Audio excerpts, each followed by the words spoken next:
اس میں بھی وہ یہ نہیں جاتے کہ 100% پہ نہیں جاتے، جز لیتے ہیں کہ کہیں تجاوز نہ ہو جائے، جزوی استفادہ کر رہے ہوتے ہیں ان چیزوں سے بھی جو خدا داد ہوتی ہیں، اللہ کی طرف سے آتی ہیں۔ اچھا، اور اس میں کیا رویہ اختیار کرتے ہیں؟ اسی اپنے اس پہ نظر ہونے کی وجہ سے اتنی گہری اور باریک نظر ہوتی ہے کہ اس میں بھی 75% خرچ کرتے ہیں، خیرات کرتے ہیں، ساتھیوں کو دیتے ہیں، تحفہ تحائف ادھر ادھر رائے۔ یہ وہ 3 لیول ہیں جس پہ جا کے آپ اس طمع کے دائرے سے باہر نکلتے ہیں، اور اس کے بالکل اپوزٹ آپ کے قلب پر جو عرفان الہی، معرفت الہی اور تجلیات الہیہ کو وصول کرنے کی قوت ہے وہ پھر بڑھ رہی ہوتی ہے، اس میں اضافہ ہونا شروع طمع ختم ہو رہا ہوتا ہے، طمع ختم ہو رہا ہے۔ اب کیا ہوتا ہے کہ آپ کو وہ جو لذت ہے نا وہ طمع کی لذت سے نکال دیتی ہے۔ اب آپ اس فرق کو سمجھنے کے، تمیز کے، آپ کے دل میں وہ اہلیت اور باطن میں پیدا ہو جاتی، وہ اہلیت کہ آپ اس طمع سے جو لذت حاصل ہوتی ہے جو نفسانی تھی، اور اس کے مقابلے میں جو اللہ کی طرف سے جو آپ کو انعام عطا ہوا ہے اس طمع کو ترک کرنے کی وجہ سے، محبت الہی کا، معرفت الہی کا، تعلق باللہ، اس کی لذت میں آپ کھو جاتے ہیں، محو ہو جاتے ہیں۔ معزز ناظرین، طمع، لالچ جس کو آپ کہتے ہیں، اس کی تھوڑی سی ڈیفینیشن اور تھوڑا اس کا دائرہ کار ہم نے تھوڑی اس پر بات کی، تاکہ حضور فیض عالم داتا گنج بخش رحمۃ اللہ علیہ آپ نے جو اتنی ایک بنیادی اور کی بات جو ہے آپ نے ارشاد فرمائی ہے کہ جس دل میں طمع ہے وہ مردہ ہے، اس کا مطلب کیا ہوا کہ جو دل طمع سے پاک ہے وہ دل زندہ ہے۔ اور حضور فیض عالم داتا گنج بخش رحمۃ اللہ تعالیٰ علیہ کا ارشاد اسی کے ساتھ آگے کنٹینیو ہے۔ ہم تھوڑی سی بات اس پر مزید کریں گے اور جاری بھی رکھیں گے، لیکن ایک مختصر سے وقفے کے بعد۔ Stay with us. Welcome back معزز ناظرین، پروگرام کشف المعجوب اور ذکر ہے حضرت ابو محمد عبداللہ بن خبیق رضی اللہ تعالیٰ عنہ کا، اور بریک پر جانے سے پہلے حضور فیض عالم داتا گنج بخش رحمۃ اللہ علیہ نے حضرت ابو محمد عبداللہ بن خبیق رضی اللہ تعالیٰ عنہ کے ارشاد جو طمع اور لالچ کے متعلق ہے اس کی تشریح میں آپ نے سماعت کیا۔ اب اگلا جو قول ہے حضور فیض عالم داتا گنج بخش رحمۃ اللہ تعالیٰ علیہ نے، ہم کہہ سکتے ہیں کہ اس طمع کا علاج آپ نے تجویز فرمایا ہے کہ دل سے اس طمع کو کیسے ختم کیا جا سکتا ہے، اور انسان پرسنلی ذاتی طور پر خود اگر وہ اپنے آپ کو چیک کرنا چاہے کہ اس کا دل طمع سے لبریز ہے یا اس میں طمع نہیں ہے یا کس حد تک ہے، وہ خود اپنا ایگزام خود بخود کر سکتا ہے۔ چنانچہ آپ نے ارشاد فرمایا، یعنی یہ قول حضرت ابو محمد عبداللہ بن خبیق رضی اللہ تعالیٰ عنہ کا ہی قول ہے جو حضور فیض عالم نے طمع کے حوالے سے علاج کے طور پر آپ نے ذکر فرمایا۔ خلق اللہ تعالی القلوب مساکن الذکر فصارت مساکن الشہوات ولا یمحو الشہوات من القلوب الا خوف مزعج او شوق مقلق۔ دو چیزیں، یعنی ایک تو دل کی جو تخلیق ہے فطرتاً نیچرلی، حضور نے ارشاد فرمایا کہ اللہ تعالیٰ نے دل کو جو ہے وہ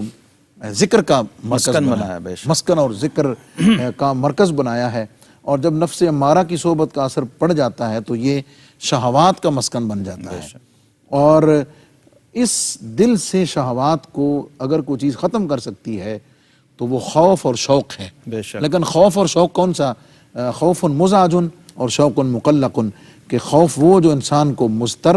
اور بے چین کر دے، اور شوق وہ کہ جو آرام کو بھلا کر اس میں بے چینی اور بے قراری پیدا کر۔ سبحان اللہ، سبحان اللہ، سبحان اللہ۔ دیکھیے ایک روحانی طبیب کا کام کیا ہوتا ہے، یہ ہے جی مفتی صاحب مرشد کا کام، یعنی مرض بھی تشخیص ہو گئی، تشخیص بھی ہو گئی، علاج تجویز ہو گیا، اور دیکھیے سائنٹیفک پروسیس ہے جو آپ نے بیان کیا، اور یہ ایک امام تصوف ہی کر سکتا کہ اللہ تبارک و تعالی نے دلوں کو ذکر کا مسکن بنایا، الا بذکر اللہ تطمئن القلوب۔ اچھا، اب وہ غفلت میں کیسے جاتے ہیں وہ بھی بتا دیا، فصارت مساکن الشہوات۔ کیوں بلا؟ کیونکہ وہ طمع نے اور خواہشات نفسانی نے، وہ جو قرآن پاک کے اندر فرما دیا نا ذات باری تعالیٰ نے کہ کیا آپ نے اس شخص کو نہیں دیکھا جس نے اپنی خواہش کو اپنا معبود بنایا ہوا ہے، افرأیت من اتخذ الہہ ہوا۔ اب وہ جب خواہش آ کے معبود بن جاتی ہے تو پھر باقی چیزیں مغلوب ہو جاتی، خواہشات نے غلبہ کر لیا ہے، اب آپ مریض باطن ہو گئے، فی قلوبہم مرض فزادہم اللہ مرضا۔ اب صوفیہ کہتے ہیں کہ جو آپ کی نفلی اور آپ کی ایڈیشنل جو اذکار و عبادات ہیں نا، وہ بھی بیماری بڑھا رہی ہیں، صحت پیدا نہیں کر رہی ہیں۔ جیسے وہ یرکان کے مریض کو آپ کڑاہی یا پراٹھا کھلا دیں تو وہ الٹا اثر کرے گا، اس کی بیماری کو بڑھا دے گا۔ یہاں طبیب کی ضرورت ہے جو آپ کی فوراً تشخیص کرے، علاج تجویز کرے اور پھر دوائی دے آپ کو اور پھر اس کا پرہیز بتائے۔ یہ ہے مرشد کا کام۔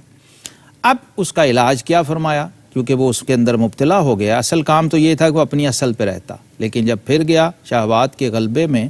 تو اب کیا ہے؟ اب دو چیزیں آپ کو چاہیے۔ ایک، آپ کے اوپر خوف کی ایسی کیفیت ہو کہ قد افلح المؤمنون الذین هم فی صلاتهم خاشعون تقشعر منہ جلود الذین یخشون ربهم، یا تو وہ آپ کے وجود کو ہلا دے، یا انما المؤمنون الذین اذا ذکر اللہ وجلت قلوبهم، یا وہ کیفیت اندر پیدا ہو۔ وہ یہ ساری مرشد کامل سے رابطے کے نتیجے میں پیدا ہونے والی چیزیں ہیں۔ ہیبت و جلال الہی آپ کے اندر اس کی قبولیت آئے گی تو وہ اثر انداز ہوگا نا، تو وہ حجاب اٹھے گا۔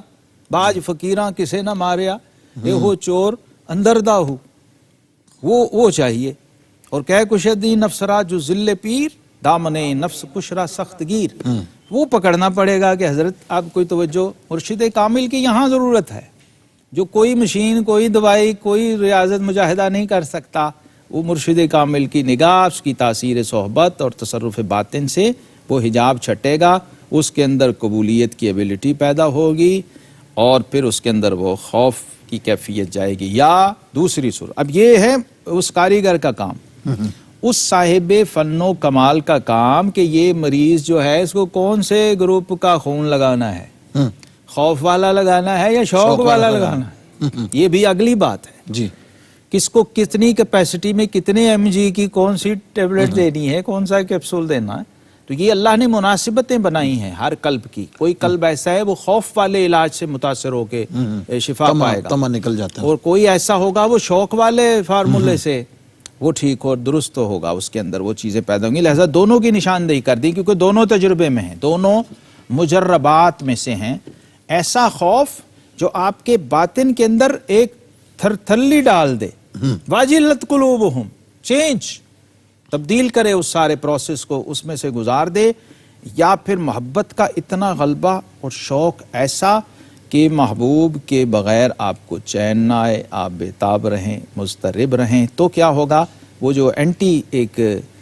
وائرس آ گیا ہے وہ سارا اس میں سے نکل جائے گا، اور اس کیفیت کا، کیونکہ یہ دونوں پازیٹیو چیزیں ہیں، چاہے خوف ہو یا شوق، چاہے شوق ہو، دونوں پازیٹیو چیزیں ہیں۔ جب یہ اپنے اندر رچیں گی آپ کے قلب کے اندر سے، بلکہ صرف طمع ہی نہیں،